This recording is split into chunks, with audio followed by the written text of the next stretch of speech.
This is what happens when you work to change things. And first they think you're crazy, then they fight you, and then all of a sudden you change the world. Hello, world.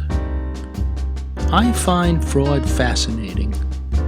In that sense, you might almost say I love fraud. But fraud is bad behavior. It victimizes people. Is there any earthly good that can come of my fascination? Let's find out together, shall we?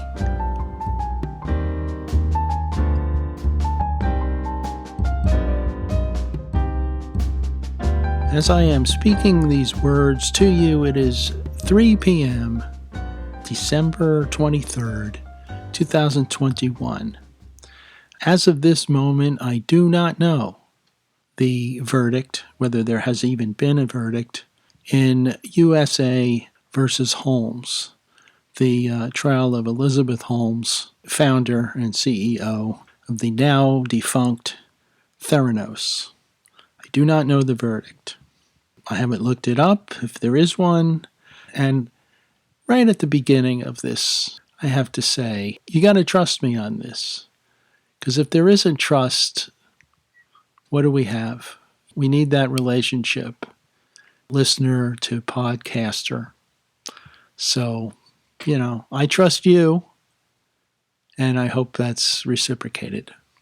Don't know whether there's been a verdict. That's important, as you will see in a moment. But first, just in case you've been living incommunicado without internet or cell phone service for the last couple of years, here's what the trial was all about. Elizabeth and her company Theranos claimed to be able to do hundreds, maybe even 1,000 different types of blood tests using just a drop or two of blood drawn from a finger rather than from the arm, and rather than using tubes full of blood. Basically, what you have here is grandiose claims that Elizabeth and the company made for miraculous things they could do with just about no blood. I mean, not just a small amount of blood. It's with 1 or 2 drops less, you would be doing blood tests with zero blood. And claimed to be able to do those tests on a machine that was drastically smaller than had ever been used before, a Theranos machine that was about the size of a computer printer. The fact is, Theranos could not do what it said it could do. The machines didn't work, the amount of blood being used was too small, and the results of the few tests it could actually run, it never could run hundreds of them, were faulty, many of them were unreliable. When all this came out, they were charged with fraud, with wire fraud, defrauding investors to the tune of almost $1 billion, defrauding the public and putting them in harm's way. That's what the trial is all about.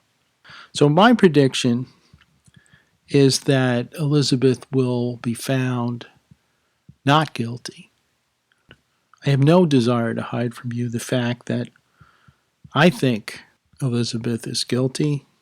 I think the evidence is overwhelming there. But I believe that the verdict, when it comes out, even if it already has come out, and trust me, I don't know whether that's the case, will be not guilty. And here's why. The jury, at least several members of the jury, asked the judge, just before they had a day off yesterday from deliberations, whether they could take the jury instructions home. To me, the most likely question they had, the most likely reason they wanted to see the jury instructions, was to read up again on what the judge instructed them about reasonable doubt, a key element of the burden of proof in a criminal case.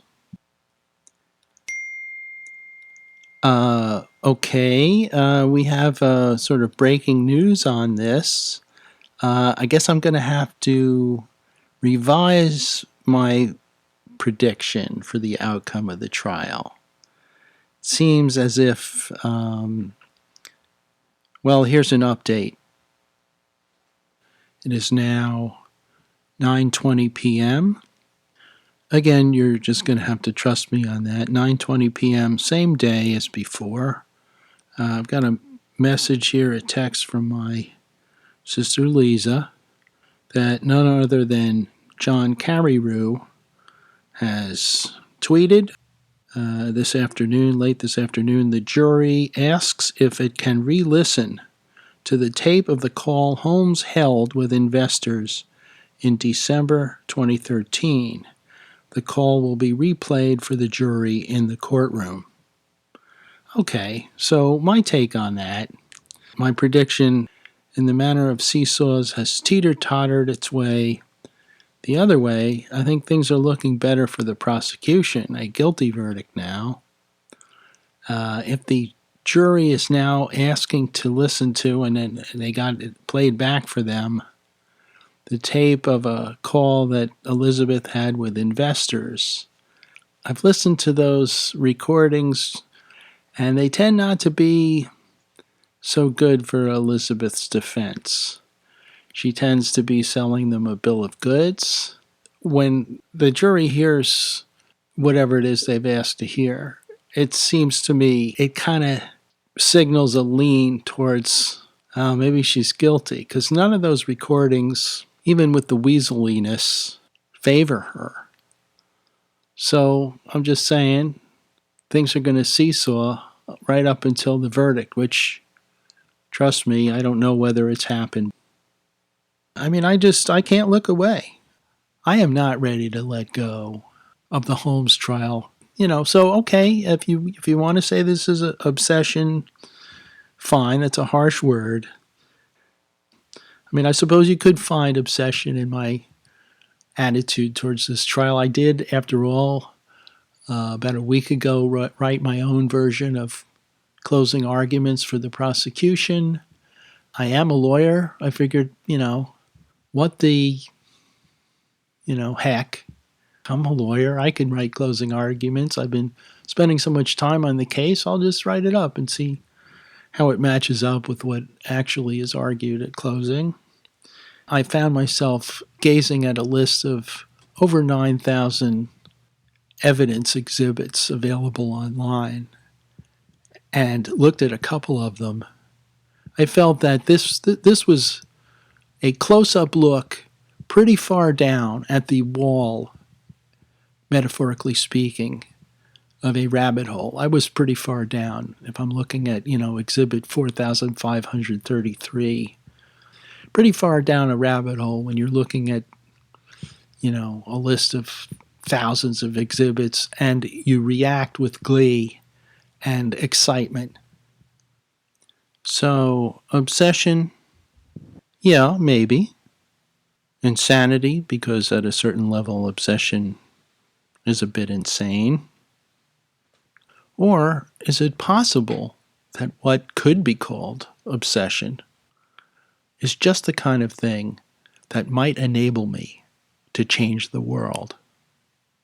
I know that sounds like a crazy question, but maybe, just maybe, if I'm able to explore how fraud works, that would provide valuable insight to the world and in its way produce a change for the good.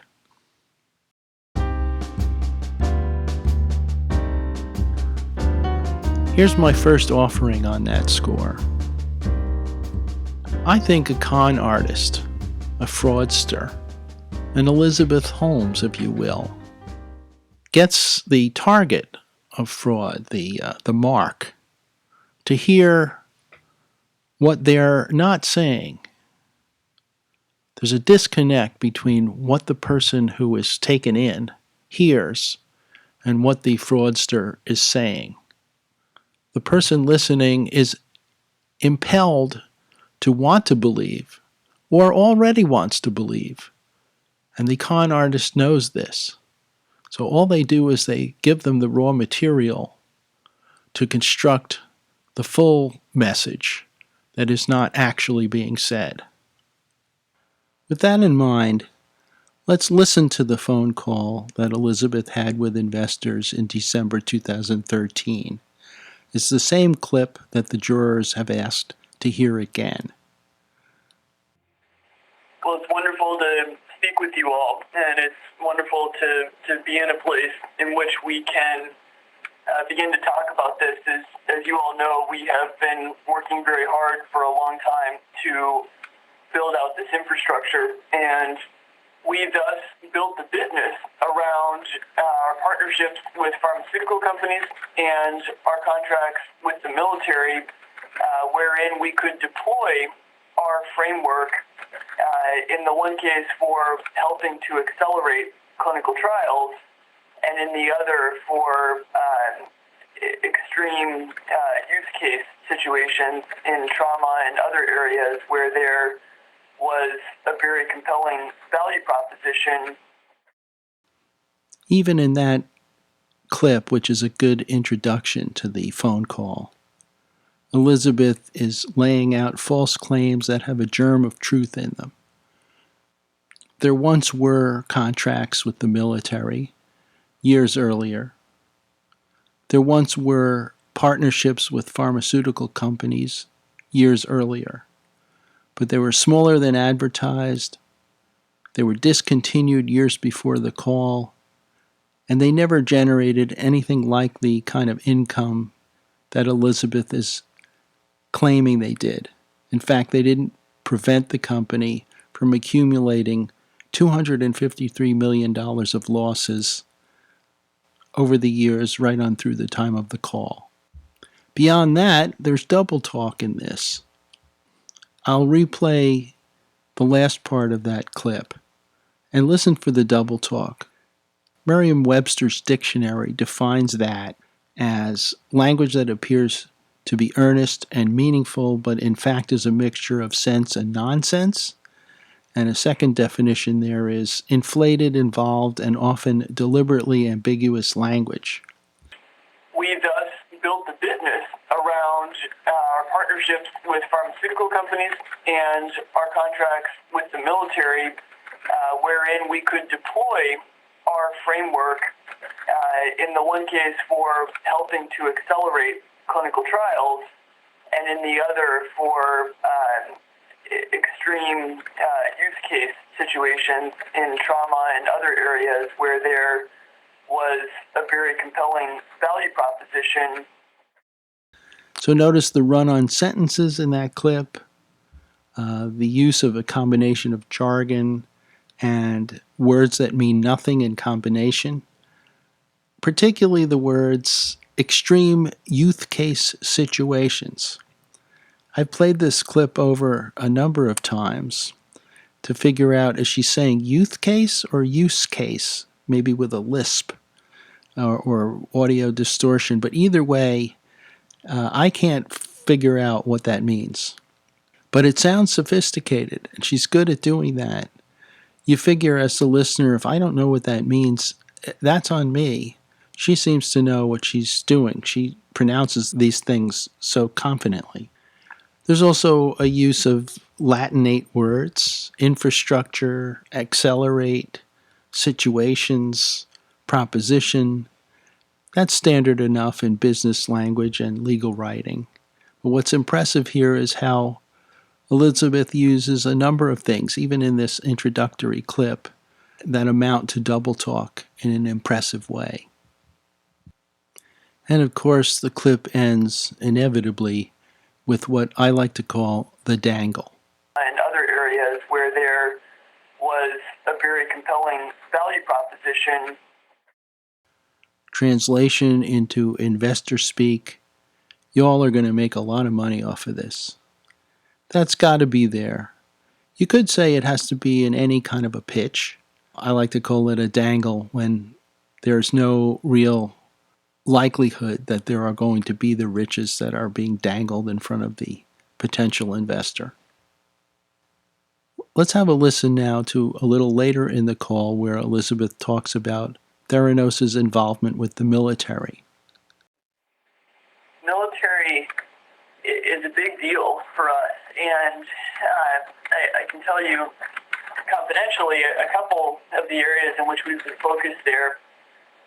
One, in the context of work in the Middle East and specifically in Afghanistan, the survival rate of our men and women in field when they're hit is 98% if they get through the doors of an emergency room within 60 minutes from the point of injury. And if we miss that window, that's where the bulk of our fatalities occur. And so the ability to take a technology like this and put it in flight, specifically on a medevac, has the potential to change survival rates. And what it does is it makes it possible to begin transfusion and stabilization in flight. And so we've been doing a lot of work there. So, as John Carreyrou, the journalist writing for the Wall Street Journal, who kind of broke wide open the fact that Theranos was committing fraud, has pointed out, Theranos devices were never placed on medevac helicopters in the Middle East or Afghanistan or anywhere else. And Theranos never did any work for the military beyond a small burn study that was done years earlier. This clip is a motherlode of trouble for Elizabeth.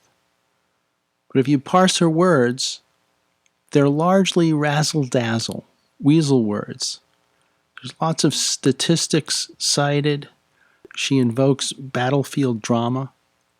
She makes it sound like Theranos is sophisticated, knowledgeable, highly functional, and most importantly, that it's actually delivering the kind of groundbreaking services that are being described. But as far as medevac is concerned, for example, what she actually says, she only mentions the ability to put technology like this in flight, specifically on a medevac, and says that has the potential to save lives. The only place in that clip where Elizabeth claims that Theranos is doing those things with the military is at the end where she says, and so we've been doing a lot of work there. But what kind of work? It's lying that gets the listener right up to the false claim and then gives them a shove or even just a little nudge right into it so that they can draw the only conclusion for themselves that the language is pointing them at. And that's all done without the liar actually saying the words that are central to the lie. And it worked. It raised tens of millions of dollars from that phone call alone. If there's anybody on the jury who's leaning towards giving Elizabeth the benefit of the doubt, it's possible to say, well, she didn't actually say the words. Theranos is doing that. But you have to be leaning pretty heavily in that direction. I also want to say this is weaselly enough that even though reportedly Elizabeth didn't know she was being recorded on this call, perhaps out of habit, she still hedges and stops just short of telling the outright lie. But I think this call is very bad for her. And I think the jury is probably going to feel the same way.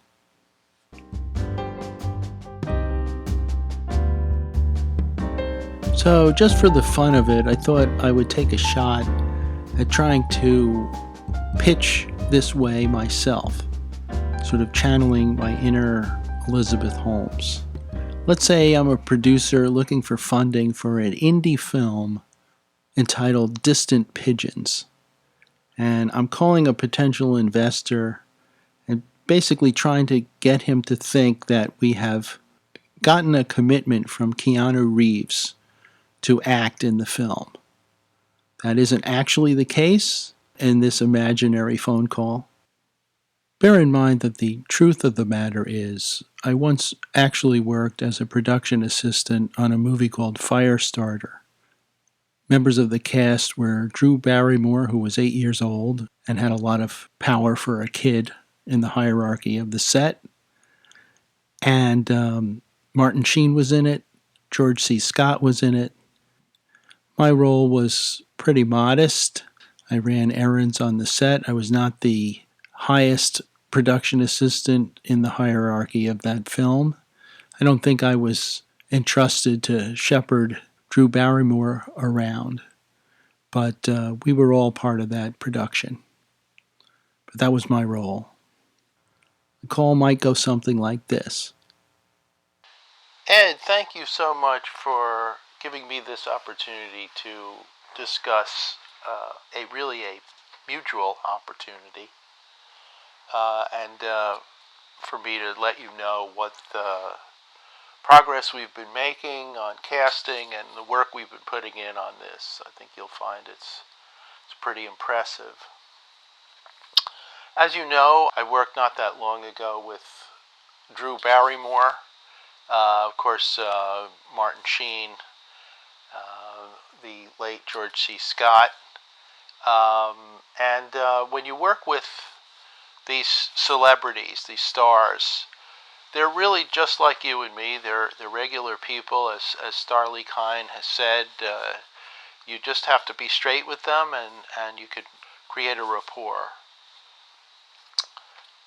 So, just talking specifically now about Keanu Reeves and Distant Pigeons, our production that we're still allowing investors to get in on the ground floor with. I think if you've looked at the script, you'll find that Keanu Reeves really is the perfect for the role of Robert. What he would bring to that is unique, and again with the people skills that our casting team has. We've done a lot of work. We've reached out, and we're very happy with the results. And so, casting is pretty much set. We've attached the major stars to the project, and I think it's appropriate at this time for us to seek funding. I've been talking to a number of people. We've made good progress, done a lot of work, put a lot of work in, a lot of good work, and you naturally came to mind as somebody who'd be interested in not just a casual attachment to the film, but undoubtedly an executive producer credit. Again, as I say, when you've worked with the likes of Martin Sheen and Drew Barrymore, as I have, it's not unusual to be able to make the connection to a Keanu Reeves. So I would not think of this as an independent film. It's got all the hallmarks, particularly in the casting area and the progress we've made for being a leveraged shot at a blockbuster at the box office. So I hope this is helpful to you, and I look forward to hearing from you again. Of course, producers do this kind of thing all the time. Maybe they know that Keanu Reeves is a fan of Steve Buscemi's work, as we all are. And so the producer might say to Steve Buscemi, first of all, approach him and say, we've got Keanu Reeves, and he would really like you to be in this film. Well, Buscemi's probably going to be psyched about that.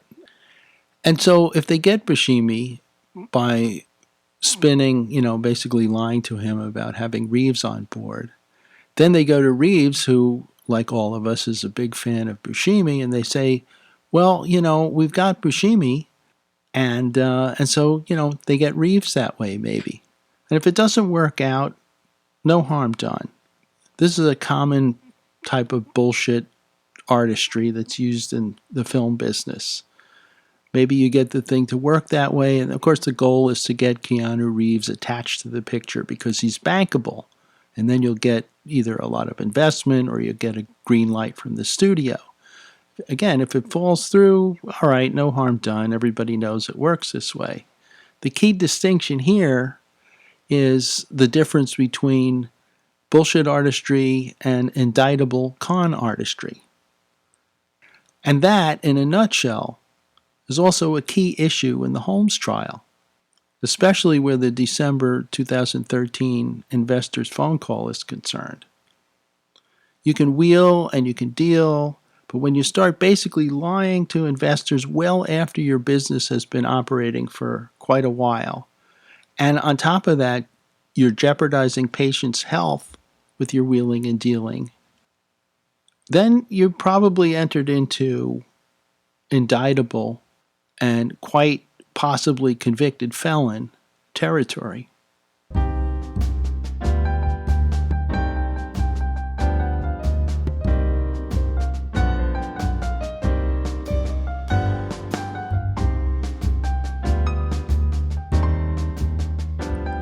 One more thing I'd like to say about con artistry, the kind of a global comment.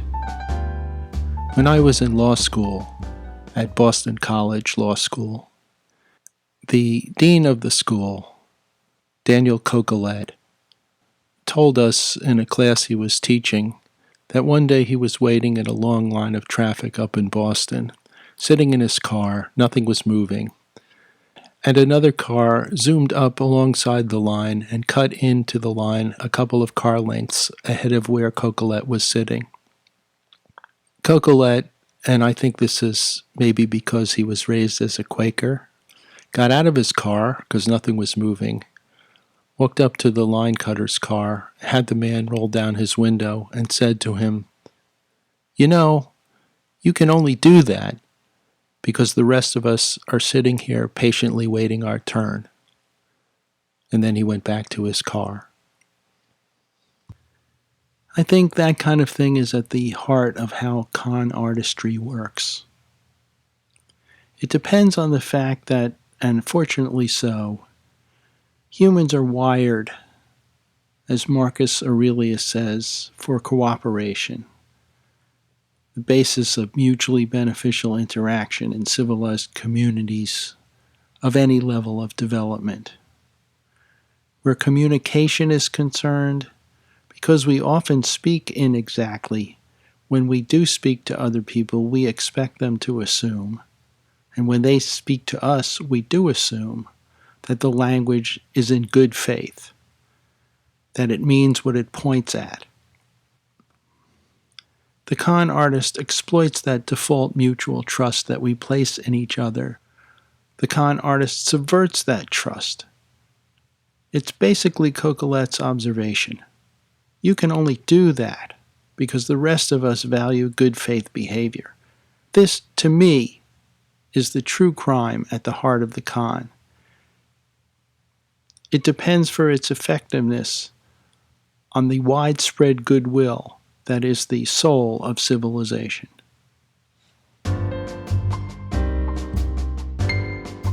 A couple more thoughts here. I think it's odd that I would have started this particular session by invoking and inviting your trust. I mean, what more would a con artist hope to do? That raises another question. Might I be more like Elizabeth than I had ever realized? Or to put it another way, do you have to have a bit of the con artist in you to take such a lively interest in the workings of fraud? That may be another thing that comes out of this exploration of her fraud and fraud in general. So, obsessed, you say? Crazy?